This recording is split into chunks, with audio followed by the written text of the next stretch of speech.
What is a weed? Can anybody give us a definition of a weed? Plant out of place. A plant out of place. That's the working definition for us today. It's a plant out of place. A corn plant in a soybean field is a weed. So, I'm going to propose here that we kind of have the mindset of fighting nature. What am I going to kill today? Isn't that how we've been taught? And I'm saying, okay, yes, we do need to kill some things, but again, it's about a mindset is what I'm trying to get out here. So how can we manage plants that are out of place? That's, again, a foundation here. We need to partner with nature, maybe more so than control it. You get where I'm at here? Again, not black and white, but that's the mindset. So some people have said already, and this isn't coming from me, but I think it's clever, cover crops are chosen weeds. You know, you could say that. You're controlling your weeds. You're planting cover crops, you know. Plants that have been designed to do a few things for us. Provide nitrogen, keep the soil covered, hold nitrogen, you know. Give diversity to soil and all that. So this is just some of the background information. You know that there's over 250,000 plant species in the world. Only about 3% are considered pesky. So, you know, again, perspective. We spend a lot of time fighting that 3%, and a lot of money. Okay. My story, topics planting green. We didn't call it planting green in 1984, but I wouldn't have known when I started planting green, except I happened to take a picture of, at the time, our new idea no-till corn planter. How many of you knew that New Idea made a no-till corn planter for a few years? I see some older people shaking their heads. Yeah, they were competing against the John Deere 7000 because the John Deere 7000 was the most popular planter ever in the 70s and 80s for good reason. But it was built a little light. And they just started coming out with their Conservation 7000, I think is what it was called. But New Idea came out with one a little heavier right in the early 80s. So, you know, we looked at the John Deere, we looked at the New Idea. We went with New Idea because at the time, New Idea was a little heavier. So, just saying. But I took this picture, that's planting green, interstitial rot. And that's kind of where I got my start. I can't say, because I don't recall if we actually did this every year, that we actually planted into green, you know, certain rye, but 1984 was the date on this picture here. Then and again, my story goes to the mid-90s. Some of you have seen this slide before.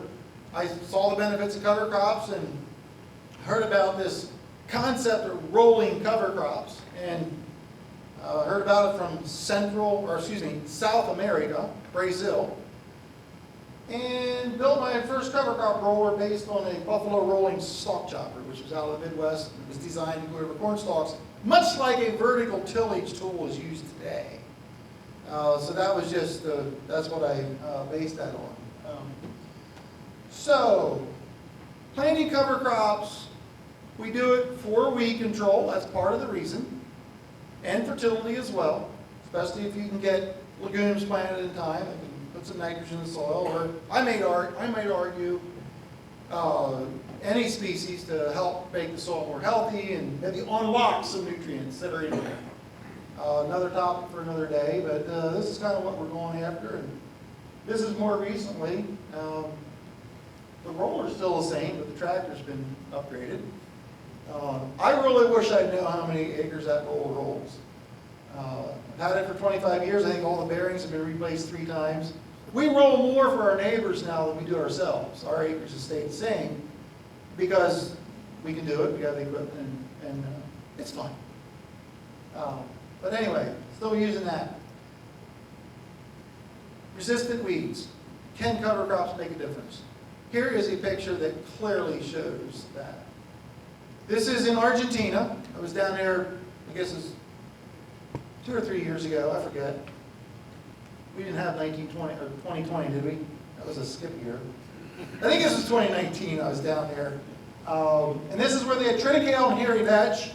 And this was a test, it wasn't an intentional skip in what was soybean residue. And they had sprayed it with glyphosate. And as you can see, where they did not have a cover crop, we have some resistant weeds breaking through. So that's just a clear picture that shows what some of you already know. Yes, cover crops can help manage resistant weeds. I had to show you this picture. This is the coolest thing. I have never seen that before. A mat of residue so thick that the guy could pick it up. So it's difficult in western New York State to get that kind of biomass in the spring, I know. I have not even matched that yet. But anyway, it's kind of cool to see.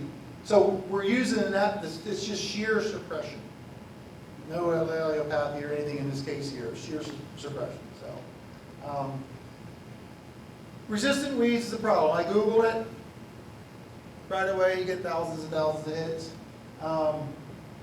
And I guess I kind of like to say, and I'm included in this, we get what we deserve.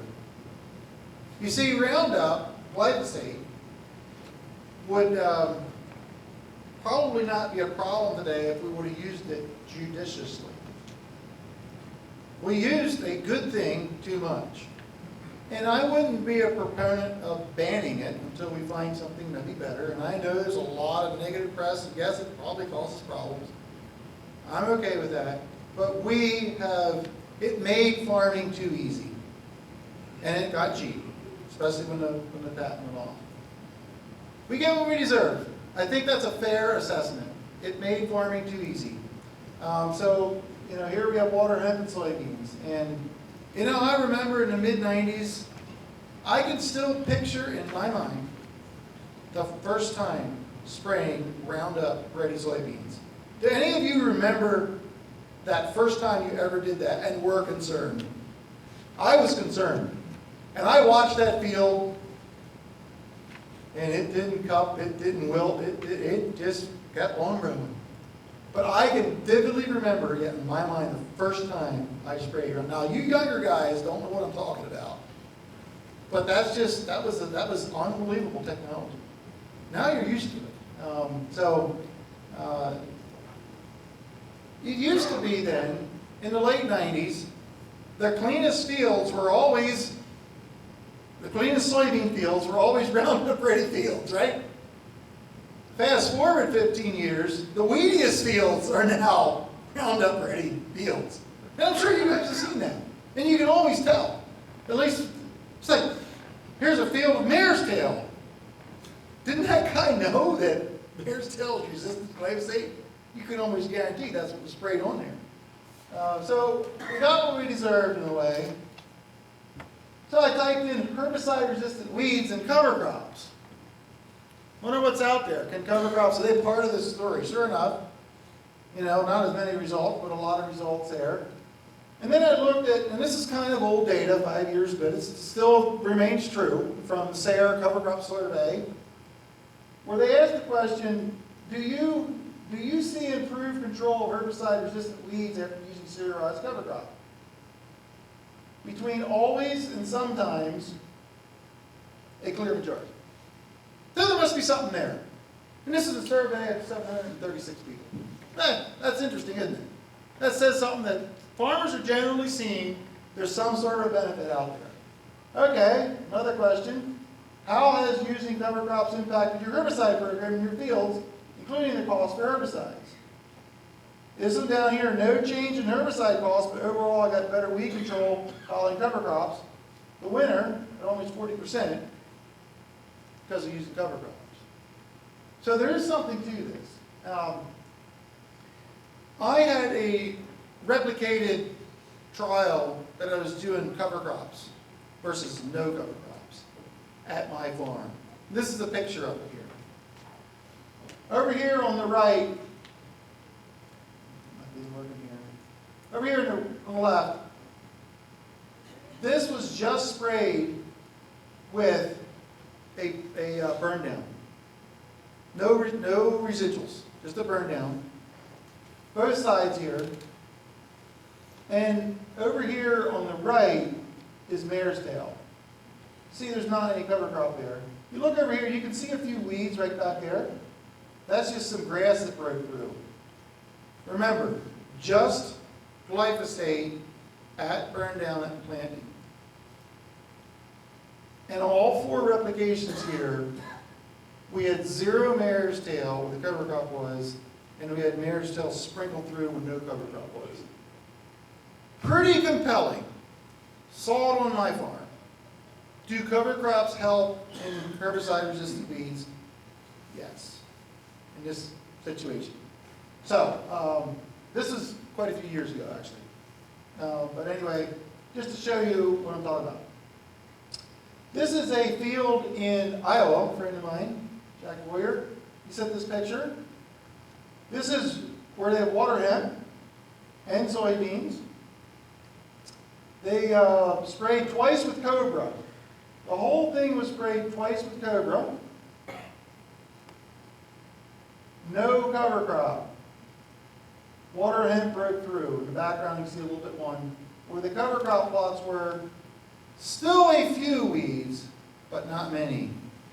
He told me that he had a neighbor that literally mowed 50 acres of soybeans down because he couldn't get them through the combine. Too weedy. And they had been sprayed several times. I think we're getting wiser now. This was taken a couple years ago. But I'm just trying to show you cover crops can help. So corn and soybeans in that case. So, why do you may want to cut your herbicides? Well, this guy here, I think it's because his donkey wasn't going fast enough. See, you got to hit him. Go, faster. Let's keep up here, 5 miles an hour. That's calibrated for that. You all probably have a different reason, but I thought that was pretty funny. Okay, so glyphosate-resistant weeds.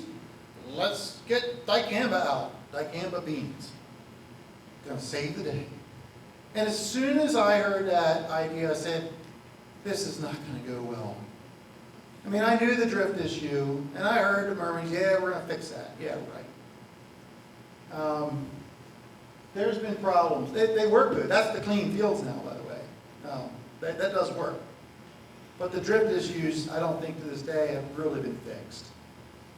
2 or 3 years ago now, I was in Kansas, and what was interesting was I was a couple meetings, and the lady who was taking me around was like an extension agent, and she goes, my peach trees were killed because of dicamba drift on dicamba beans. She goes, I'm not going to say anything because these are my farmers. But she said, it's just not going to work. It's not going to work. And I know they've been working on it, but I'm just saying, probably not the answer here, and that's why we're talking about using cover crops. So, what are some of the strategies? And I'm going to go through. Why don't we just pause right here? Are there any questions to anything I've said to this point? Any questions anybody have? Anybody? Pretty much in agreement so far? I see heads nodding. Anything I should add on philosophy and all this? All right? Resistant weed strategies. If you can rotate your cash crops, that's going to help. For a lot of reasons. I won't put it all. You guys are farmers. You know what I mean. Just if you can rotate. Put some small grains in your rotation. That's probably the biggest thing, if you can do that. If that's a problem, if this is a big problem. So, if you take small grains off, you usually have plenty of time to plant big cover crops. Late summer, early fall, and so forth. That's going to probably help. Use cover crops. That's kind of what my message is here today. Use cover crops. A lot of these mare's tail and so forth, they germinate in the fall sometimes, or sometimes early spring. If you have a cover crop there, it will help eliminate some of those weeds from germinating. Again, back to our little chart here, back to our survey. Planting green impact on pest issues. Now this covers more than weeds. And we had a good presentation before lunch. But look at that. That's a survey from farmers. Weed control was better. Less pest issues. So I think, again, it kind of bolsters, why we have this topic. So how does it work? So I showed you some pictures of the smothering effect, just covers the ground, doesn't give any weed a chance. And that's one thing. We can't always grow big covers. I can't, you can't. We try, but it doesn't always happen. We don't have time. There's just, our weather or our climate doesn't give us time to grow big covers. Lilliopathy. Oh, now we got to talk about that. What is a Lilliopathy? It's your turn here. Plants chemical defense. Can everybody hear that? Again? The plant's chemical defense, so root exudate. Okay. So there's an exudate that, in this case, I'll say cereal, known for this, exudes into the soil that basically affects the germination of small seeded broadleaves. That's important because that's what a Lilliopathy is. So it's kind of like a chemical. You could say, oh, it's a little natural herbicide. Yeah, maybe.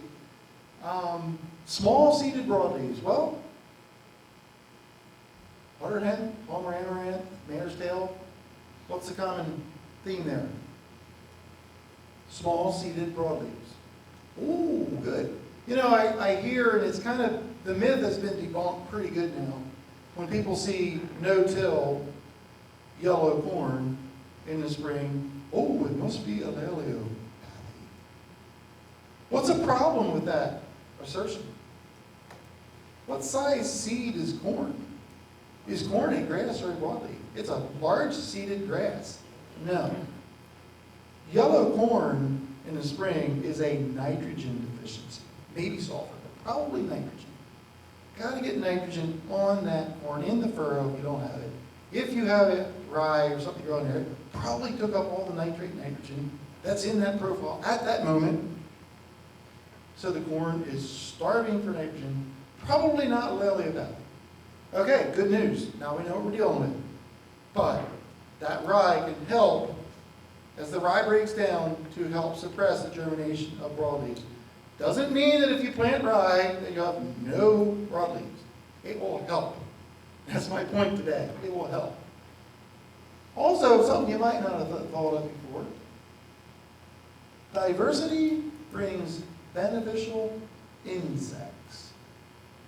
What does that have to do with seeds? Oh, what do insects eat? Oh yeah, they actually eat some seeds. I did a study at my farm, I should say Penn State did a study at my farm with insect traps, trying to trap beneficial predators. And they know which ones are seed eating. So if we have the habitat for beneficial insects that eat seeds that we consider weed, that's a good thing, right? Working with nature. I was trying to give that point earlier today. This is under that topic. Working with nature. Allowing those insects, not nuking them, with a lot of insecticides. This is some of the benefits we start getting. So they can actually start eating some of our resistant seeds. Will they eat them all? Probably not. But it starts adding up with numerous little things here for success. Any questions on that theory? Yeah, David. Are you using any neomix in your seeds? Oh my goodness, you just opened up a can of worms. That's what I'm getting at. David asked if I use any neonics.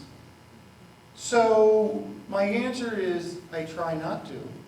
If I can get non-treated corn seed, or we like to say naked corn seed, that's more fun to say.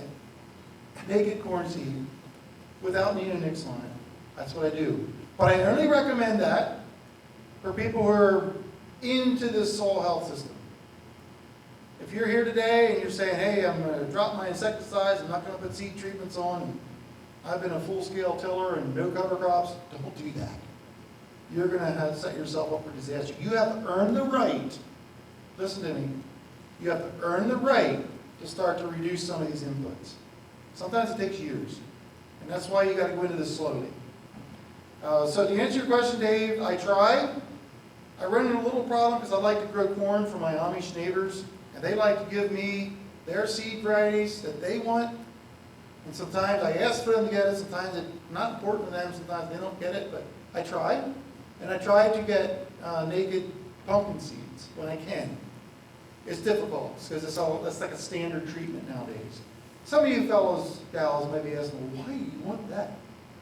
Well, because I have a secondary non-target kill. And I'll just use slugs for example. You guys have slugs up here? Did I hear a yes? Yeah, I do. It's a big problem.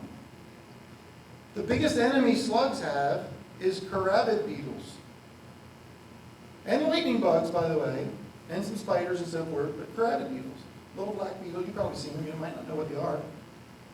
But when a slug eats a corn seedling that's spiking up through, it has a neonic seed treatment on it, it doesn't affect the slug. The slug is not an insect, it's a mollusk. But that neonic is ingested by the slug. Our friendly little carabid beetle comes along. His favorite meal is this insecticide-laced slug. He eats the slug and dies. Now, all of a sudden, slugs explode, they have no enemies. Secondary non-target kill. This is why there's a big move afloat, I guess promoted, to reduce those neonics if you can. And I would say go carefully. Planting green seems to favor this. So, it again might be, I don't know, have you done any studies on that, David? No, just by organic guys, or about the only people that have. Okay. I would suggest, if you can get some conventional guys to start leaning this way. Some guys are into this cover crops for a while, maybe. So, did I answer your question, or do we need to further expound on that? I'm concerned about the issue with seed corn maggot. So seed corn maggot, yes, and that's why I'm going to be very cautious here, that none of you run out here and change your seed corn order. Maybe for a bag or two, or whatever, 12 bags or whatever, small you, to see how this works in your farm. I did a 3-year study with Penn State University. You can look it up, just Google it. There's a bunch of us farmers, including Lucas, he was involved, that you mentioned earlier. And the results were positive on corn, a little bit more neutral on soybeans, but those of us who are doing it, that's what we do now. That's standard for us, pretty much. I must say, to pour yellow corn in a seed box is really strange the first time you do it. Because I grew up all my life dumping in colored corn seed, right? So it is a little weird, but it actually grows and it actually yields. Now, the first couple years, I watched it really closely, and you really should too. This is a part, anytime you do this stuff, you're introducing a new, unfamiliar level of management, and you got to watch it closely. You see, farming is an art, and we have lost the art of farming. Nothing against those of you who are here as advisors. Okay, nothing against you, you provide an important role, but I will say, we as farmers are depending too much on other people and not observing our own fields like we should be. Only we know our fields best. I'm challenging you to take back a little bit of control of observation on your farms. High prices of nitrogen fertilizer may force you to do that, because you're going to want to see, hey, I reduced 10%, is that still working? What's it look like? All those things, that's what I'm saying. The important thing is, in the fall, get your cover crop planted. I recommend direct seeding if you can, so you get a good, even stand. That's important. If you're using your cover crops for weed control, you can't have it broadcast and it's good in this part of the field, and there's 2 acres here that didn't come up for whatever reason, it was heavier fodder, whatever. Drill it in, get it in the soil, get a good crop growing. Planting green, yeah, we could say 6 inches. This is okay, but this is not going to give you weed control. Just saying. Very little. Maybe a little. Very little. This is more what I'm talking about here. Forgot to turn the sound on.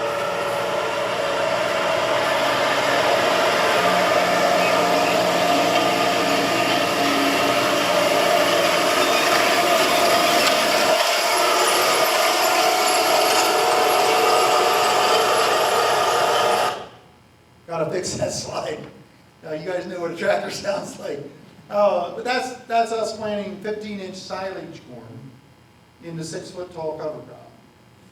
And I'm going to show you a picture at the very end when we were chopping. I'll just make mention, you see there's some nitrogen going on there, about 80 pounds is going to grow this crop.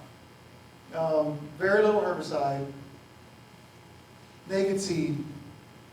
It can work. This is, and again, Lancaster County, that's where I'm from. Zone 5B, and I know that a lot of you can't grow big cover crops like this. This is almost the end of May. I have found that I can plant later with the good genetics we have in corn meal and still get really, really good yields in the context of my system.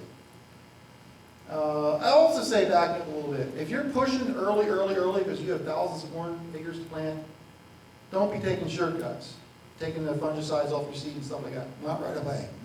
Even like you said, seed corn maggots and stuff like that. Yes, that's very real. Do this on your last planting if you're going to try some of this stuff. Okay? Few caveats here. You'll learn, but learn smart. Soybeans, soda rye, pretty straightforward, not hard to do. It's something I would definitely, you can go faster in that. Soybeans are very forgiving, getting the seed in the ground and all that stuff. It's very good. So here's my management. I know you guys had recommendations here earlier. The only thing I'm going to mention on here is the bottom one with the fertility. If you have manure and so forth, you can reduce your seeding rate of your soda rye, if that's what we're going to be using here. And you can also determine what your seeding date is that can correlate to your rate. And you guys are going to have to figure that out. It was talked about here in the talk this morning. I'm just saying that sometimes you can plant too much soda rye and high fertility. And it can lodge, and it can go down, it can create problems. Planter can't get through it, all that. So there's kind of a fine line. Every year is different, but you'll get used to it when you start doing it. That's why you guys need to talk amongst yourselves. You know, what are you doing? What's working in your area? Another one that probably doesn't apply much here, but it's always fun to see what other parts of the world do. This is in Uruguay. I was down there, again, 3 years ago. Black oats is a big one down there. Using black oats. It's a winter oat. It survives the winter, much like wheat. So if you can plant wheat here as a cover crop, black oats may fit. Try it. It's becoming more and more popular. It's kind of a different winter type small grain category as a cover crop. Makes a great forage, by the way. It is comes into maturity a little bit after wheat in the spring, so for some of you it may not be a fit. Probably most of you may not be a fit. I'm just bringing it up because it is becoming more popular in the States here, and I'm using a lot of it myself now. This picture here is again my place. That's pretty much soda rye. There's a little bit of hairy vetch in there. What I want to show you a progression of what I'm talking about a heavy cover. This is again the 3rd week of May in Lancaster County. So those headed out, 5 feet tall. Warm weather, lift the road cleaners up. If it'd be cold, the forecast was cold, going to be cold for 10 days, I'd probably put the road cleaners down, clear the cover crop away so my crop gets out of the ground. But it's always best, if you can, if you're planting into warm weather. If the forecast is warm for 5 days after you plant, you get that seed germinated. That's key. Plant deeper. Are any of you planting 2.5 inches deep? Or deeper? 2.5 or deeper? 3 inches? You're at 3 inches, okay. The first time you did that, that was a little bit concerning probably, right? What are you guys finding with, why are you planting deeper? It was an accident at first, Oh, an accident, I love it. but it seemed to take off and Yeah. responded very well. Yeah. So, anyone else have experience? Is anybody planting deeper corn than they used to? A few more hands, okay. That is kind of a thing in this whole regenerative agriculture movement, cover crops, no-till. And I would say try it in the field, or part of the field. Now this, again, is not your first corn planting. Wait till the soil starts getting warm. But when you plant deeper, you're going to cut the residue better. You may not, I mean, my colders have been off my planter. I don't use colders anymore.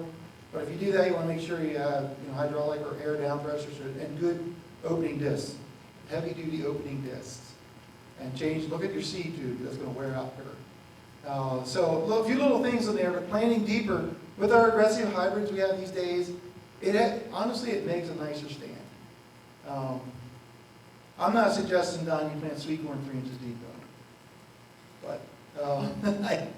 But you know what I'm saying. It's something you might want to think about, and that's something I've noticed. And man, your row cleaners.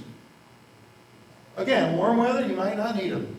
If that's the reason you're cleaning off the row. If it's to make a better seed bed, maybe the field's rough. You have manure, pen-packed manure, and you just, move things away. Fine.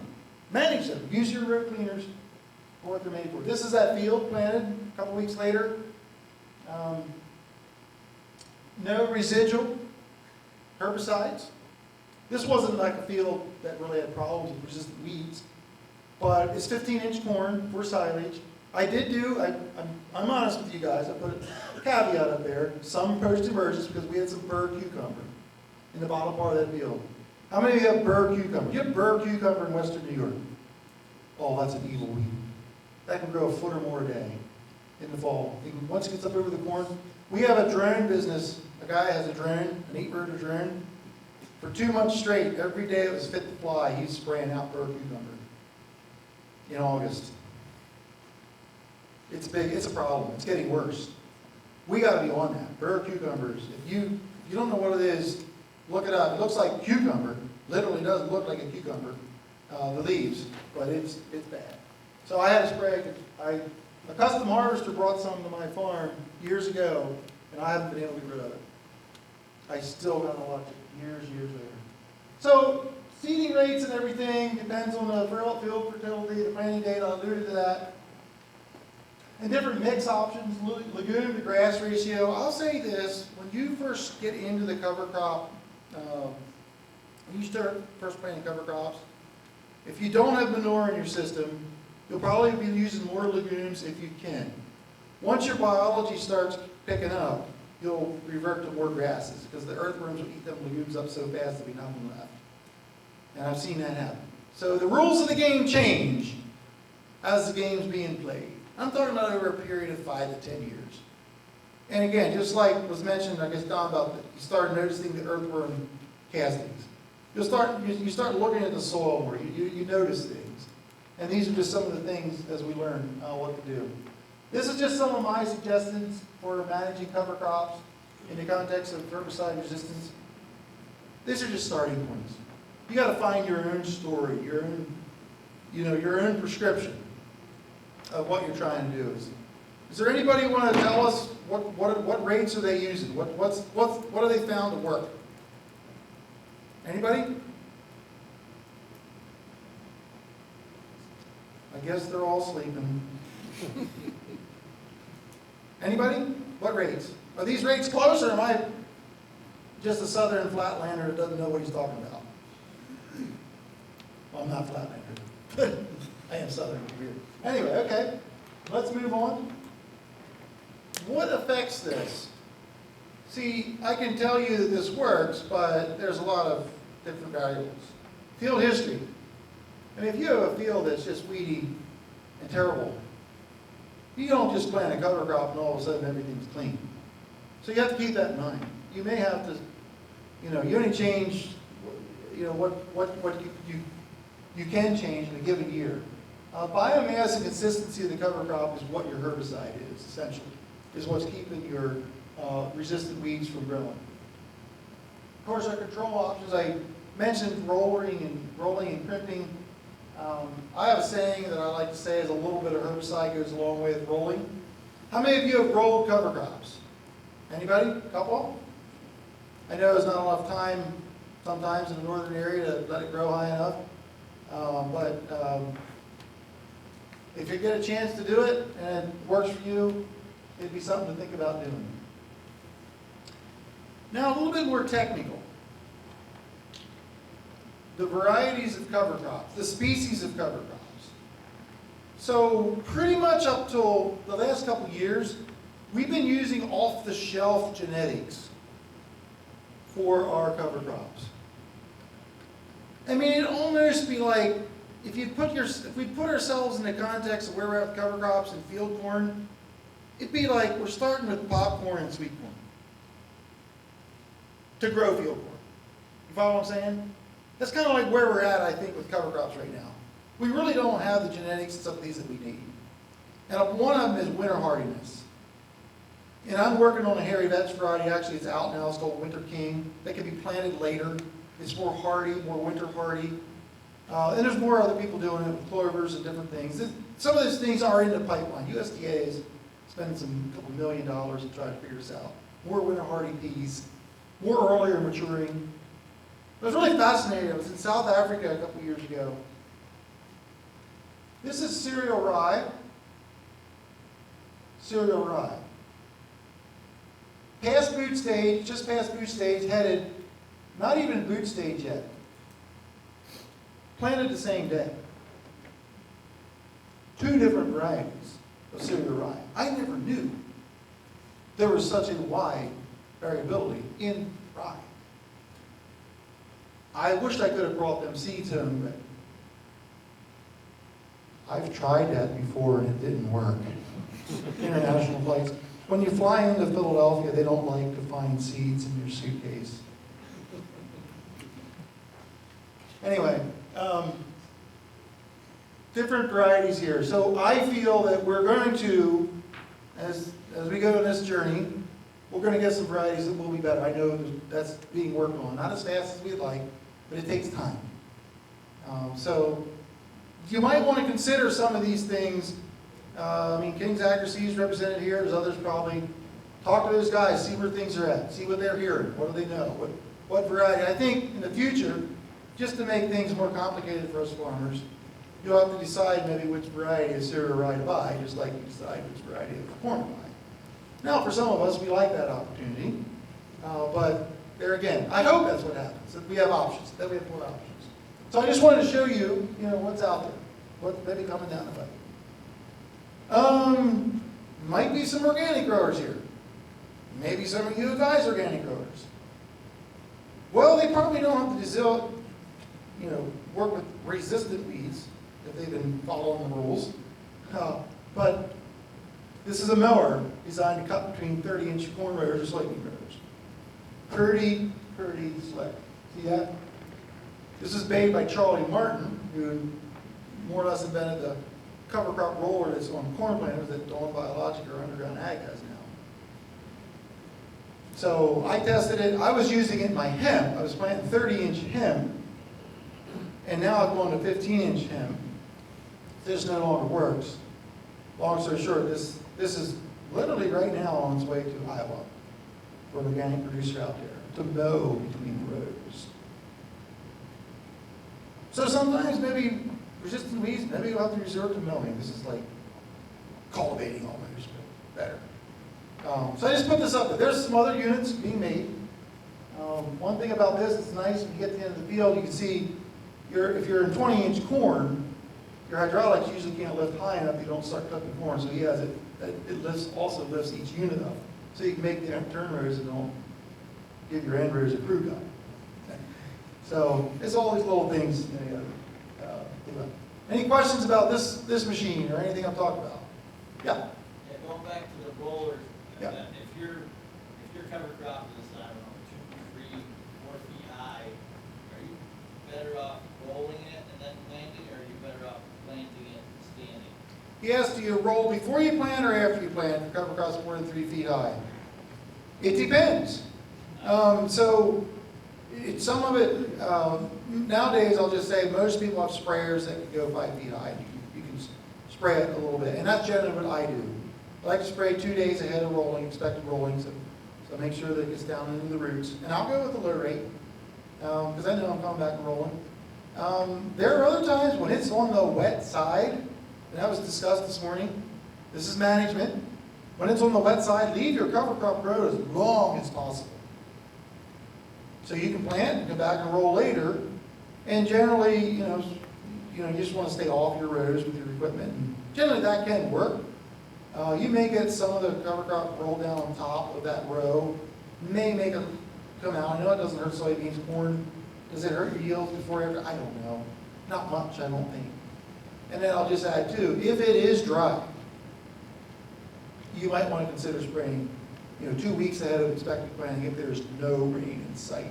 But I will add, if you're 10 years into this cover crop soil health program, your soils are more resilient, and you could start to earn the right to not have to terminate your cover crop soon, hoping that you may catch a rain, that it grows and there's enough moisture to get your cash crop out. But I would say, if you're just starting out, I would encourage you to err on the side of killing early so you don't get discouraged and say, never doing that again, or something like that. I'd rather you do it that way. Because, once you get a few wins under your belt, a few good seasons, you're going to become, cover crop guru, I guess. Other questions up to date?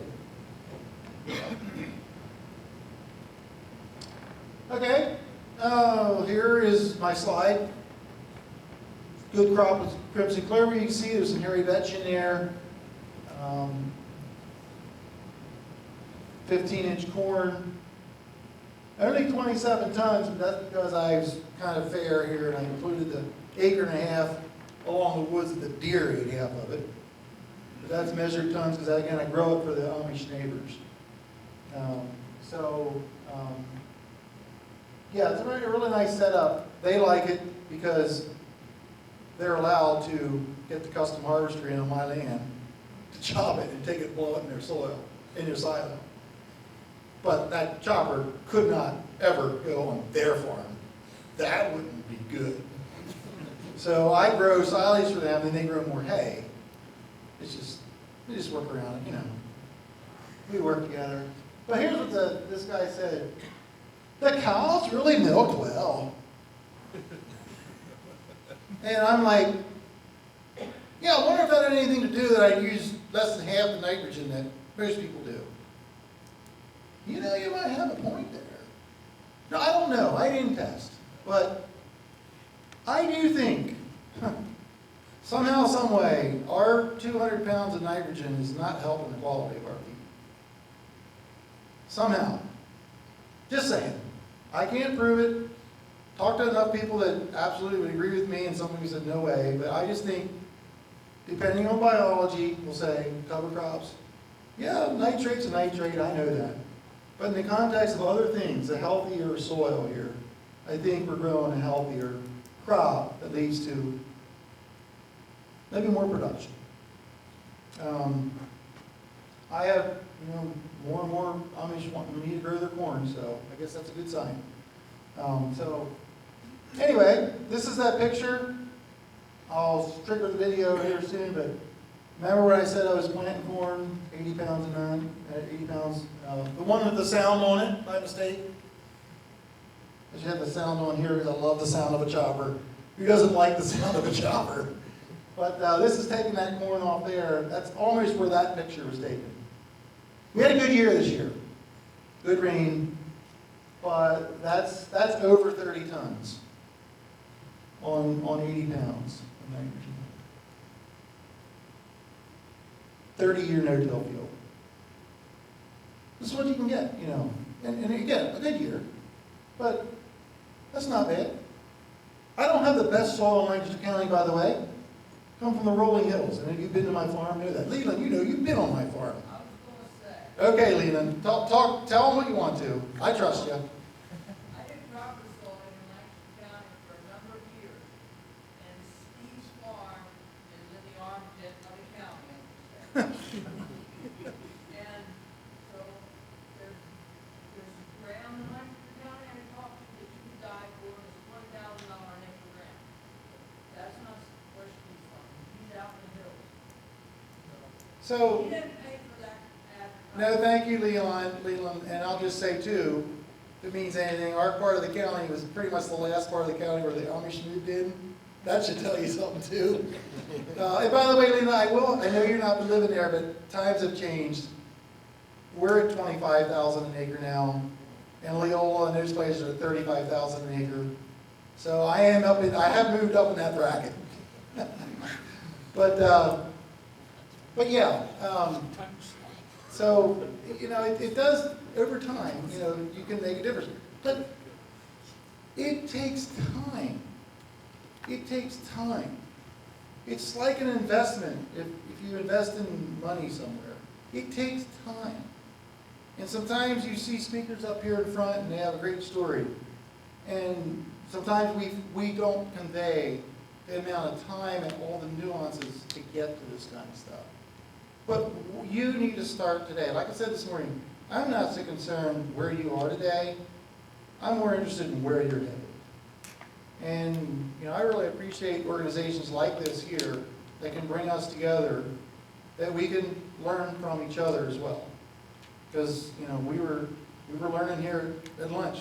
Some of our, all of you were, you know. So, was there another question? I think I saw another hand somewhere. No? All right. Okay. So, what are your what's your plan? I hope I was inspiring, but that's worthless if you don't do anything about it. I hope that you apply something here. That's my hope. That's my hope. Identify your goals based on what you heard so far today. What are some things that you can do better on your farm? What are they? Think about it. What are they? And this is important. This is the first step. You have to do that. What do you want to improve? What is your goals? What's realistic goals? And then learn. But if you can, learn from those who are already successful who are already successful in what you want to accomplish in those goals. So if you know of a farmer who is doing something, whatever it is, that you would like to, you know, to do, emulate, whatever, do it. Make a contact. That could be someone here today. It could be, it could be someone you follow on social media. That's okay. But be careful. Context is everything. Just keep that in mind. I'm on several social media chats or several social media groups. Some days I just don't have time to engage. And I just see what they're talking about. Sometimes there's nothing for days. But I found that to be helpful. Some of them are international. So put yourself out there. Know the soil health movement is no longer a fad. It's here. Is it mainstream? Not yet. But it's moving close. It's moving closer to mainstream, I would say. So what are your goals and who are you listening to? Do you know the difference between an advisor and a mentor? Just think about that, and I want to help this here. Sometimes they can be the same. Nothing against anybody who's advisors here. A lot of times advisors are selling something. We all know that. That's okay. We have some very good, honest advisors that walk that line very finely and appropriately. There are some who do not. And if you're new to this business, not everyone out there that sounds good is in your best interest. I think we know that, but as a reminder. A mentor is someone you can pretty much pick the phone up or email or however you connect with people anytime. Hey, I got something I want to run by you. Or what do you think of this? Or hey, I'm having trouble with what? My road cleaners are just clogging up every round. What should I do? That kind of a person. Think about who that could be, you know, in your life, in your sphere of people you work with. Or someone reach out to. And they may not want to talk. They don't want to talk. Respect their time. Most farmers are interested in other farmers to help them out a little bit. And, you know, we are competitive to a degree, but in a lot of ways we're not. And I think for the sake of agriculture, I would really encourage find a mentor. I would say I have several of them. Some of them are international. Where I just, you know, whatever they say, I'm like, that makes a lot of sense. So some of it's philosophical, some of it's practical applications. So I think that's very important in this. And again, not to be redundant, I still have a few books left. And again, the reason I wrote the book really was to get out of what was in my head, out into the pages, just for my own sake kind of, but also I can't, share everything up right here of my little piece, my little journey. My main reason was to inspire and encourage you in your journey, wherever you're at, in this whole soil health movement. So that's what I want to leave you with today. In my time here, I'll be up here with the panel then later, but just to, what are your goals? Our topic here is planting green and not resistant weeds, but overall, what are your goals on your farm? Who are you going to be teamed up with? Because it takes, most of the times we'll get ahead quicker if we work as a team, so to speak. So that's my thoughts for today. Are there any questions? How are we on for time here, Don? We getting close? Yeah, you're good. We're good. One question? A question? Anybody have a question? Yeah, David? What point you got to where you, do native for 200 bushel farm look